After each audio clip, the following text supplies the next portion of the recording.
Hello guys, Omni here. I want to talk about some news, some clarifying information that's come out regarding the Obi-Wan Disney Plus series. At D23, they did confirm that Ewan McGregor, the talks that were happening with him have settled, and he will be reprising his role as Obi-Wan Kenobi in an upcoming Disney Plus series.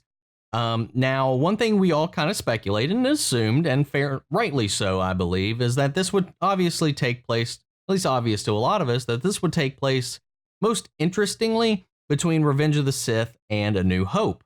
And there was a timeline released at D23, and thanks to the folks over at the Star Wars show who put together kind of a recap of the whole little event in which Kathleen Kennedy and Ewan McGregor kind of came out and talked about the show.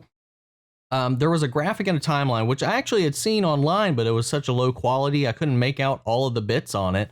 So I'm not sure if this was already on there or something that they presented later, but it confirms the time period in which the show is going to take place. And it is, in fact, between Revenge of the Sith and A New Hope, but where it's placed is very interesting and raises some questions, which I'm going to kind of pose to you. We've talked about it a little bit in the announcement video that I made talking about them coming out and confirming Ewan McGregor's return. However, so going into the clarifying fact, on the timeline, this puts it, it is listed on their linear timeline as 8 years after Revenge of the Sith and 11 years before A New Hope. So there's a 19-year gap there. So one thing that this puts it right in line with is this is happening in the middle of the events of Solo, a Star Wars story, because there's a time gap in Solo that happens from the beginning of the film and where we come back up into where Han is later in the film. Because, you know, there's the time skip and all of that. This, I would assume, takes place in the middle of that time skip because, like I said, Solo spans a couple of years, and this falls in the middle, on a middle tick of line on this timeline. So there's some questions that get raised up in this. Are we going to see Darth Maul? Because that's something we all kind of speculated, because that's one of the biggest rivalries and conflicts in the Star Wars universe is the ongoing obsession that Darth Maul has with getting his revenge on Obi-Wan Kenobi, and almost kind of vice versa. So, and we got that little stinger at the end of Solo showing that he was running the organization that Qi'ra was actually working for. And she was going to be meeting him on Dathomir at the end of the film. So are we going to see Obi-Wan investigating this, or knowing these ties? Maybe he discovers that Maul is out there. Are they going to... Now, here's where I want to pose the question. Are they going to retcon what happened in Rebels, in which they settled that rivalry? Are they going to retcon that? Would you want them to retcon that just to have it done again in a different way on a live action series? Or do you want them to keep continuity? Do you want him to maybe have a run-in with Darth Maul but not settle anything? Maybe investigate them and learn that he's still out there, or maybe just have Darth Maul as this kind of looming presence that he's becoming more and more aware of. There's even the possibility we might see Emilia Clarke reprise her role as Qi'ra in this as well. So there's a lot of things.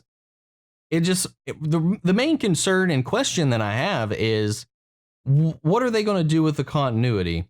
Because they've been trying their best to keep all of their Star Wars properties in line with a singular continuity. However, despite their efforts, the movies and all of their books have had their discrepancies, have had some contradictions between the comic books, the novels, and the films themselves, as well as Rebels and Clone Wars. It's kind of a messy task whenever you take something on like this and you have all of these existing materials all kind of going on at the same time to keep things kind of tight knit and in line, so you don't have any misguided information if you got any contradicting information. But overall, I think they've been doing fairly well at maintaining some semblance of a structured continuity between all of these different platforms.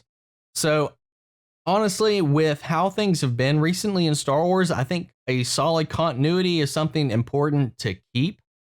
Now, I also know that there's going to be a large majority of people that are going to watch this that probably haven't even seen Rebels, and will be returning mostly because of how this is a live action series and Ewan McGregor's returning. So I'm sure there's a sect of people that aren't going to be aware that that conflict has been resolved. So that kind of puts a pressure on the creative team on whether or not they're going to tackle it. Now, they already said at the presentation that all of the scripts for all of the episodes of the show have already been written. So the story is already mapped out. Production is slated to begin later next year with a release in 2021.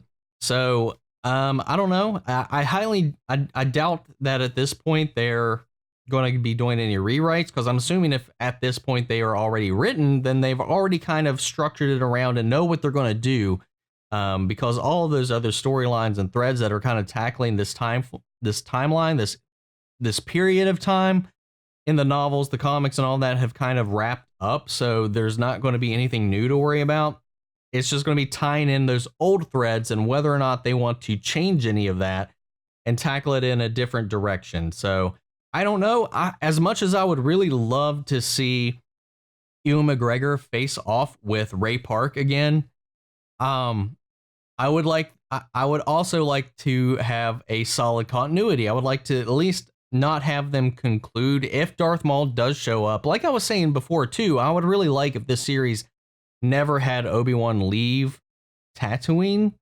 Maybe he hears about this organization that Darth Maul has been putting together, their growing reach, just in the hive nest that is the Tatooine slums and cities, just kind of learning of their presence, or maybe their presence starts to leach in onto Tatooine itself, and maybe even they're looking for Obi-Wan, because of course Darth Maul, with his grudge, would probably have some people out looking for any remaining Jedi in the hopes that he could get his vengeance on Obi-Wan.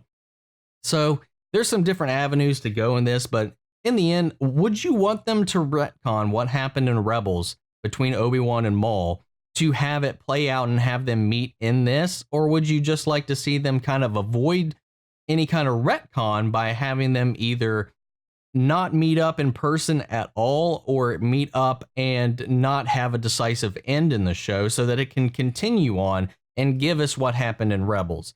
I want to know what you guys think about that. I want your opinions, your thoughts, your feelings, because really I'm quite conflicted about it. I haven't even finished or seen all of Rebels yet. I have seen that episode and that arc, because that I came in once I heard that they were going to be heading to Tatooine, and I just started watching that. And when he did meet up with Darth Maul, and I thought that was done pretty well. I really enjoyed it. I thought they executed that very, very beautifully.